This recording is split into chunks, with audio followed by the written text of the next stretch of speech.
This is 77-year-old Glenn McCurley. He's suspected of kidnapping and murdering up to 7 women in Fort Worth between 1967 and 1985. For almost 50 years, he's walked free. And right now, police are standing at his door with no warrant, no evidence, and no way to bring him in. But when the system fails, sometimes it takes just one man who refuses to let his sister's killer disappear into the shadows. Jim Walker has waited 46 years for this moment. 46 years to avenge his sister's kidnapping, rape, and murder. And he's done waiting. February 14th, 1974, Valentine's Day. Jennifer Hayes is 17 years old, beautiful, popular, a straight-A student with her whole life ahead of her. Her little brother Jim is only 12, but he looks up to her like she's invincible. That night, Jennifer goes on a date with her high school sweetheart, 18-year-old Rodney McCoy. But this isn't just any date. For months, Rodney's been planning something special. Tonight, he's going to give Jennifer a promise ring. At the restaurant, Rodney slides the small box across the table. Jennifer opens it. Her eyes light up. He knows she's the one. With this ring, he promises to stand by her forever. She accepts. They head to the school Valentine's dance to celebrate with friends. After the dance ends around 11 p.m., the couple drives to a quiet spot near the bowling alley on the west side of town, a place where they can be alone. But what they don't know is that someone is watching them. Someone who's been waiting for the perfect moment. Rodney looks up. Standing over him is a dark figure holding a pistol. Before he can react, the stranger swings the gun down hard, striking Rodney in the face with the metal butt. Blood explodes from his nose. Rodney tries to shield himself, but the blows keep coming, again and again. The attacker pauses. Then he reaches into the car, presses the barrel of his pistol 3 inches from Rodney's face, and pulls the trigger. Click. Nothing happens. The gun jammed. As Rodney begins losing consciousness, he watches helplessly as the man drags Jennifer out of the car by her hair. Back at the Hayes house, Jim is asleep on the living room couch when a sound jolts him awake. Screeching tires. The 12-year-old runs to the window. Rodney is stumbling across the front lawn, blood streaming down his face. The passenger side of his car is empty. Jennifer is gone.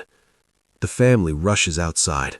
Rodney is frantic, barely able to breathe, trying to explain what just happened. Jim's father immediately calls the police. Within minutes, squad cars flood the neighborhood. But there's no sign of Jennifer, no witnesses, no clues. Just a terrified boyfriend covered in blood and a promise ring that's now meaningless. The next morning, police, FBI agents, and sheriff's deputies set up a command center at the Hayes home. They have one suspect, Rodney McCoy. Everyone from Jennifer's classmates to the neighbors is convinced Rodney is involved. Everyone except the Hayes family. But the whispers don't stop. At school, kids avoid Rodney. Parents pull their children away when he walks by. He's guilty until proven innocent, and there's no evidence to prove otherwise. Meanwhile, search parties comb through Fort Worth looking for any trace of Jennifer. Day 1 passes, nothing. Day 2 passes, still nothing. On day 3, one of the detectives remembers something. A year earlier, another missing girl around Jennifer's age, Becky Martin, was found inside a cattle culvert on the outskirts of town. It's a long shot, but they decide to check the underground drainage tunnels scattered across the countryside. Jim's parents join the search. They walk through the dark, muddy tunnels, flashlights cutting through the blackness. And then they find it. Jennifer's body is lying in the cold water. She's been beaten, raped, strangled. Her dress is torn to shreds, and her promise ring is missing from her finger, lying next to her body in the mud. The town of Fort Worth is devastated. Over 1,000 people attend Jennifer's funeral. Rodney goes with the Hayes family, but the cloud of suspicion follows him everywhere.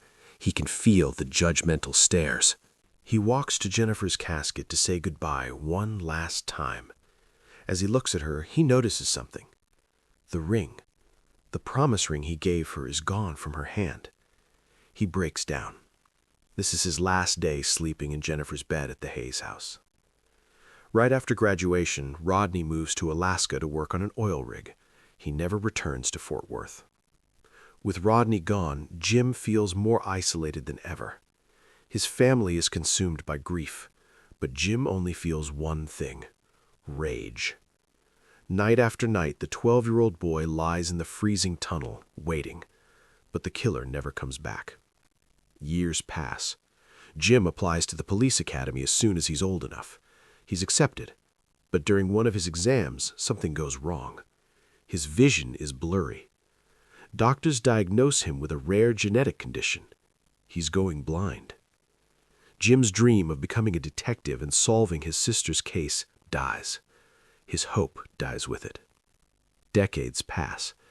Jim's siblings leave Fort Worth one by one. By 2020, Jim is the only Hayes left in the city. His mother passes away shortly after. With everyone gone, Jim's obsession grows stronger.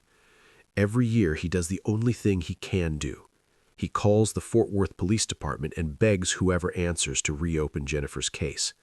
Most of the time, they brush him off. But in 2020, someone finally listens.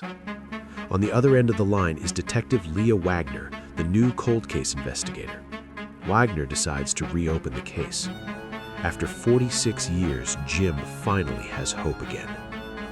Detective Wagner starts by reviewing the evidence from 1974. Everything is still there. Jennifer's torn dress, a loaded Ruger pistol magazine found at the scene, and the promise ring. But what catches Wagner's attention is something noted in the original reports. In 2009, a small amount of DNA was extracted from Jennifer's dress. Wagner wonders if there's more. They test Jennifer's bra. Bingo. But there's a problem. The sample is only 5 nanograms, the smallest Wagner has ever worked with. One wrong move and it's destroyed forever. And when they run it through CODIS, the national DNA database, there's no match.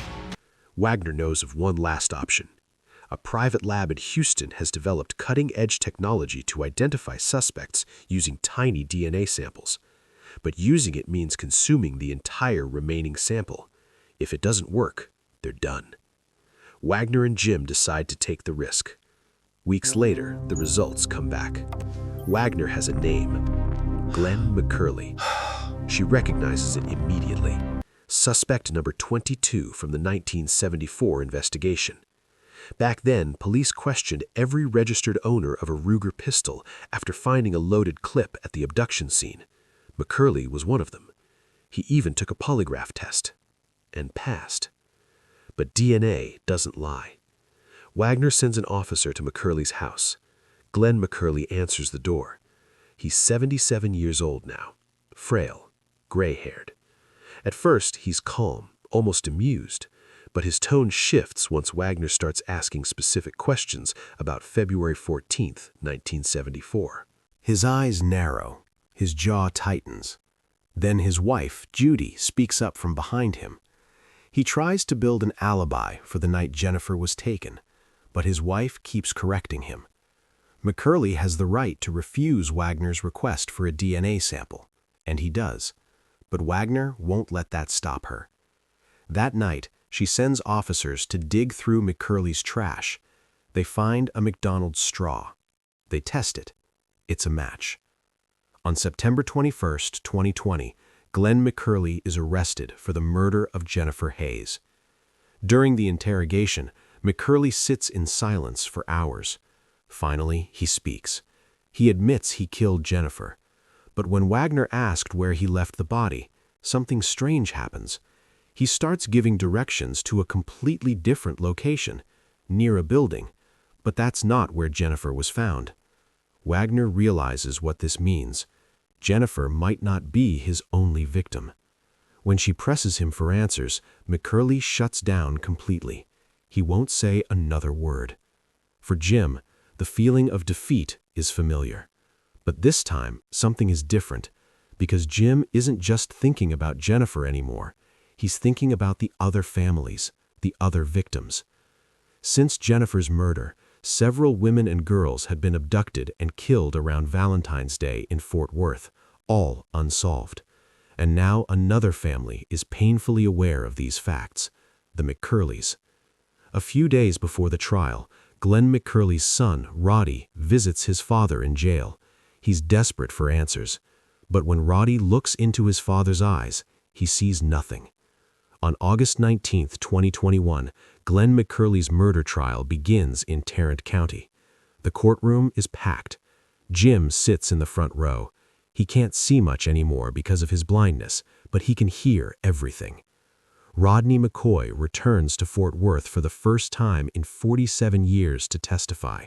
I did The it, Your room Honor. falls I am silent guilty as he charged. describes the night Based on your Jennifer was confession, taken. this The court gun, sentences you the to blood, life in the prison. helplessness. When Rodney finishes, there's not a dry eye in the courtroom.